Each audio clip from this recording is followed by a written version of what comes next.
میں ایک بدعت کا ذکر کروں گا جاتے جاتے جو بہت اہم تھی اور اس کے لیے کچھ وقت درکار تھا، لیکن بہت ہی اختصار کے ساتھ. یہ ایک بدعت ہے جو آج کے دور میں بہت مسلمانوں کے لیے بدنامی کا، اختلاف کا اور مختلف قسم کے مصائب کا سبب بن رہی ہے. وہ ہے خوارج کی ایجاد کردہ بدعت فتنہ تکفیر. تکفیر یعنی کافر قرار دینا. یہاں مراد ہے کہ ناحق کسی مسلمان کو، ناحق کہہ رہا ہوں، کسی مسلمان کو ناحق کافر قرار دے دینا. علامہ ابن تیمیہ رحمہ اللہ، خطیب بغدادی رحمہ اللہ اور دوسرے بہت سارے علماء سلف یہ کہتے ہیں کہ تکفیر کی بدعت، کافر قرار دینے، مسلمان کو کافر قرار دینے کی بدعت اسلام کی تاریخ میں اجتماعی طور کی سب سے پہلی بدعت ہے جسے خوارج نے ایجاد کیا. خوارج کے بعد یہ بیماری روافظ میں آئی جنہوں نے بہت سارے صحابہ کرام کو کافر قرار دیا، اور پھر اہل بدعت کی دھیرے دھیرے یہ معاملہ ہوا کہ اپنی بدعت کی بنیاد پر جب ولا اور برا اور دین کی بنیاد قائم کر لی تو جو ان کے مسلک کے خلاف رہا اس کو کافر قرار دینے لگے. اہل علم نے بیان کیا کہ بدعتی گروہوں کی یہ پہچان ہے کہ اپنے مخالفین کو کافر کہتے ہیں، ساروں کو کافر کہتے ہیں. خارجیوں نے کس کو کافر کہا؟ حضرت علی رضی اللہ تعالیٰ عنہ، جن کی فضیلت سے آپ واقف ہیں، مجھے اس کا موقع نہیں کہ میں تفصیل میں جاؤں. اور واقعہ تحکیم جو جنگ صفین سن 37 ہجری رمضان المبارک میں ہوئی اور تحکیم کا واقعہ حکم بنانے کا حضرت عمرو بن عاص رضی اللہ تعالیٰ عنہ اور ابو موسیٰ اشعری رضی اللہ تعالیٰ عنہ کے بیچ میں دونوں طرف کے نمائندے، تو حضرت امیر معاویہ کو، ان دونوں صحابہ کرام کو، حضرت علی کو یہ خارجی کافر کہتے ہیں.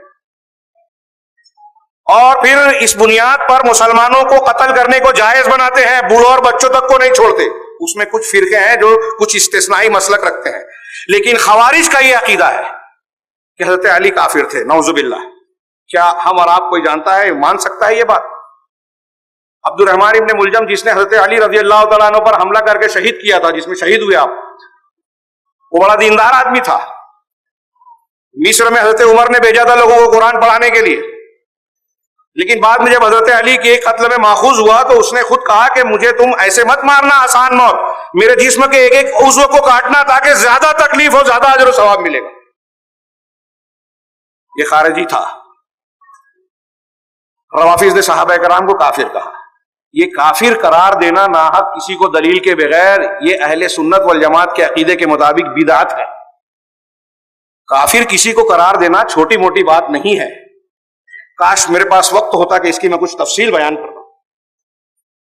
تکفیر ایک عمل کو ہم کہتے ہیں، دیکھیں اہل سنت والجماعت کا ایک عقیدہ ہے کہ ایمان، اگر کوئی آدمی مومن ہے اور کبیرہ گناہ کا ارتکاب کر لیتا ہے، گناہ کبیرہ کے ارتکاب کرنے سے کوئی آدمی اسلام سے خارج نہیں ہو جاتا.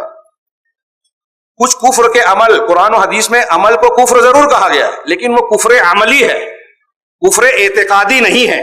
عمل کا کفر اور اعتقاد کے کفر میں بہت فرق ہے. جو عمل کا کفر ہوتا ہے جس میں عقیدے کا دخل نہیں ہے، اس کی وجہ سے آدمی اسلام سے باہر نہیں ہوتا اگرچہ اس کو کفر کہا جائے. جیسے اللہ کے رسول نے فرمایا سباب المسلم فسوق وقتالہ کفر، بخاری کی روایت ہے. مسلمان کو گالی دینا گناہ ہے اور اس سے لڑائی کرنا یہ کفر ہے. اب اگر دو مسلمان لڑے تو ہم یہ کہہ دیں کافر ہو گیا. صحابہ کرام میں اجتہادی بنیادوں پر جنگیں ہوئی تو کیا نعوذ باللہ ہم یہ فتویٰ سب کے لیے صادر کر دیں گے؟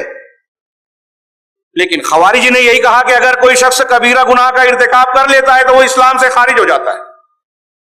ان کے بعد معتزلہ ایک گروہ ہے، اور یہ میں ان کا نام لے رہا ہوں، لیکن اس کے اثرات سے آج ہمارے ہاں پوری دنیا میں تحریکیوں کا ایک طبقہ پایا جاتا ہے. فی ظلال القرآن اور معالم فی الطریق جیسی کتابیں اٹھا کے دیکھیے، اس میں کہا گیا ایک مرتبہ نہیں، جگہ جگہ، کہ آج جو مسلمان اپنے آپ کو کہتے ہیں، اگرچہ وہ اذان خانوں میں اذانیں دے رہے ہیں، لیکن وہ اشہد ان لا الہ الا اللہ بغیر معنی و مفہوم کے سمجھے ہوئے کہہ رہے ہیں. لا الہ الا اللہ کا معنی بغیر وہ سب کے سب کافر ہیں. وہ ائمہ مساجد جتنے مسلمان حکام ہیں سب کو کافر قرار دیا، اور پھر وہ کافر ہے تو ان کی جان لینا جائز ہے، قتل کرنا جائز ہے. ہمارے نوجوانوں نے ہتھیار اٹھا لیے، کہیں گولی سے مار دیا کسی لیڈر کو، مسلمانوں کو کہا کہ یہ کافر ہیں، سعودی عرب کافر ہے، فلاں ہے. اب دیکھیے بدعت میں اختیار کیا، جو دین کا کام کرنے والے، خدمات انجام دینے والے ان کو کافر کہہ رہے ہیں. اور روافظ جو صحابہ کرام کے مخالف ہیں، جو قرآن کو نہیں مانتے، جو اللہ تبارک و تعالیٰ کے بارے میں بالکل انتہائی گھناؤنے عقائد رکھتے ہیں، ویسے سنگین اور پوری تاریخ میں مسلمانوں اور اسلام کو ہمیشہ نقصان پہنچا ہے، ان سے دوستی کاٹتے ہیں صرف چند بیانات اور خوبصورت نعروں کی بنیاد پر. ولا اور برا کا یہ جو پیمانہ بگڑا، یہ بدعت کی وجہ سے، بدعت التکفیر کی وجہ سے. میں یہ عرض کرنا چاہتا ہوں کہ یہ جو لوگ مسلمانوں کو ناحق کافر کہہ رہے ہیں، وہ کافر قرار دینے کے قواعد سے اچھی طرح واقف نہیں ہیں. علماء سلف و خلف کے تشریحات اٹھا کر دیکھیے. یہ ایسا مسئلہ ہے کہ بعض علماء نے لکھا کہ بعض علماء بھی اس مسئلے کی نزاکتوں کو نہیں سمجھ پاتے، اور ہمارے یہاں چلتے پھرتے نوجوان چند کتابیں پڑھ کر یا کچھ لوگوں کی نعرے سن کے مسلمانوں کو کافر کہتے ہوئے جو ہے بالکل جھجکتے نہیں ہیں. امام احمد بن حنبل رحمہ اللہ نے جہمیہ سے، جو اللہ کی صفات کا انکار کرتے تھے اور ان کے اقوال جو ہے کفریہ ہیں، جہمیہ سے مناظرہ اور بحث کرتے ہوئے کہا، جملہ غور سے سنیے.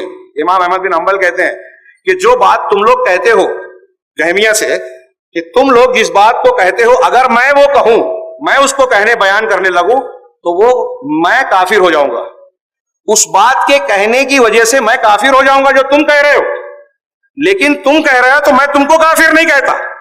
کیوں؟ اس لیے کہ میں تمہیں جاہل مانتا ہوں، تم دلیل نہیں جانتے.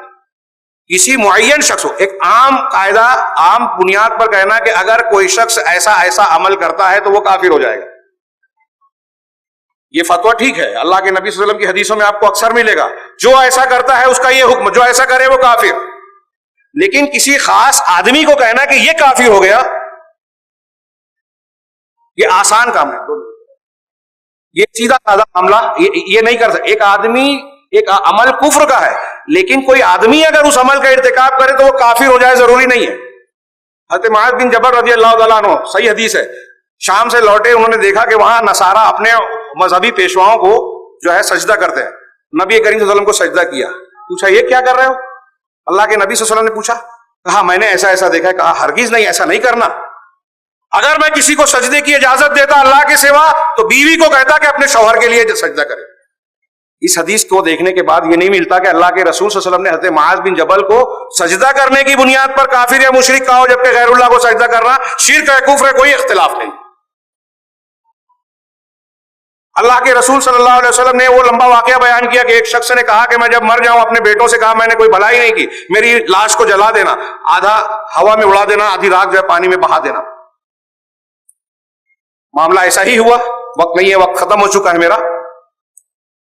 لیکن اللہ کے نبی صلی اللہ علیہ وسلم بیان کرتے ہیں کہ اس کے مرنے کے بعد اللہ نے اسے جلایا. غور کیجئے، جو عمل اس نے کیا تھا کس لیے کیا تھا کہ ایسا کرنے سے میری لاش جلا دی جائے، راکھ بہا دی جائے، ہوا میں اڑا دی جائے تو اللہ مجھے دوبارہ زندہ نہیں کر پائے گا اور میں بچ جاؤں گا. اس کا مقصد یہی تھا. نظر آتا ہے بظاہر. اگر کسی شخص سے، کسی مسلمان سے پوچھے کہ کوئی اگر یہ عقیدہ رکھے کہ اللہ تبارک و تعالیٰ مردے کو زندہ نہیں کر سکتا تو وہ کیا ہوگا؟ کہیں گے کافر. لیکن اس حدیث میں ہے کہ جب اللہ تعالیٰ نے اس کو پوچھا کہ تو نے ایسا کیوں کیا، تو اس نے کہا من خشیتک، تیرے خوف کی وجہ سے پروردگارا. اللہ نے اسے معاف کر دیا. ایک شخص وہ جو توبہ پر اللہ کی خوشی کی مثال دی مسلم شریف کی حدیث میں، کہ صحرا میں جاتا ہے، اونٹ پر اس کا سارا ساز و سامان ہے، نیند سے بیدار ہوا تو دیکھا اس کا اونٹ غائب، سو گیا یا بے ہوش ہو گیا. اس کے بعد جب ہوش آیا تو دیکھا کہ اونٹ پھر سے موجود ہے. مارے خوشی کے وہ کہتا ہے اللہم انت عبدی وانا ربک، اے اللہ تو میرا بندہ ہے میں تیرا رب. الٹا کہہ دیا اس نے خوشی کے مارے. اسے احساس نہیں ہے کہ میں نے کیا کہا. میں تیرا بندہ اور تو میرا رب کہنے کی بجائے وہ یہ کہتا ہے کہ تو میرا بندہ میں تیرا رب. لیکن اس بنیاد پر اسے کافر ہونے کا فتویٰ نہیں دیا گیا. حدیث میں یہ نہیں کہا گیا کہ ایسا کہنے سے وہ کافر ہو گیا.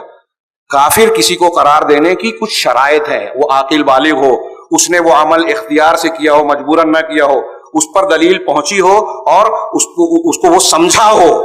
ہاں، ایسی کئی شرطیں ہیں اور موانع بھی ہوتے ہیں کہ اگر وہ کوئی معنی نہ ہو اور شرطیں پوری ہوں تب کسی آدمی کو کافر قرار دیا جائے گا. ومن لم يحكم بما انزل الله فاولئك هم الكافرون. جس آیت کو بنیاد بنا کر یہاں مسلمانوں کو آج کافر قرار دیا جاتا ہے, ان پر گولیاں چلائی جاتی ہے, ان کے خون کو جائز مانا جاتا ہے, ان کو مرتدین کا فتویٰ دیا جاتا ہے اور نہ جانے کیا کیا اس پر فساد پھیلایا جاتا ہے. یہ آیت کا اس آیت کا مفہوم دیکھنا ہے تو صحابہ اور سلف کو دیکھیے. حضرت ابن عباس اس آیت کی تشریح میں کہتے ہیں کہ یہ اس سے مراد وہ کفر نہیں ہے جس کو تم سمجھتے ہو, یہ ملت سے خارج نہیں کرتا بلکہ الکفر دون کفر, کفر کے درجات ہیں. اور یہ جس بنیاد پر کہہ رہے ہیں کہ حکام مسلمین نے غیر اسلامی قانون قاعدوں کو بنا لیا ہے, یہاں سعودی عرب نے اور فلاں نے کہ کوئی ایسا قانون بنا لیا ہے, اس بنیاد پر کافر ہو گئے. آپ دنیا کے کسی بھی مسلم حاکم سے پوچھئے, عام آدمی سے پوچھئے کہ کیا وہ ووٹ دیتا ہے یا کسی قانون کو اختیار کر رہا ہے تو وہ ایسا سمجھتا ہے کہ میں اس قانون کو اللہ اور اس کے رسول کے قانون کے مقابلے میں بہتر سمجھتا ہوں, اور اللہ اور اس کے رسول کے قانون کو اس لائق نہیں سمجھتا کہ آج کے زمانے میں اس پر عمل کیا جائے, اس کو قانون کے طور پر نافذ کیا جائے. اگر وہ ایسا مانتا ہے کہ ہاں اللہ اور رسول کا قانون ماننے کے لائق نہیں ہے, اس کے مقابلے میں فلاں قانون بہتر ہے, تو کافر ہوگا, اس میں کوئی اختلاف نہیں ہے. لیکن وہ اگر ایسا نہیں مانتا تو آپ یہ فتویٰ نہیں دے سکتے. یہ بدعت التکفیر ہے.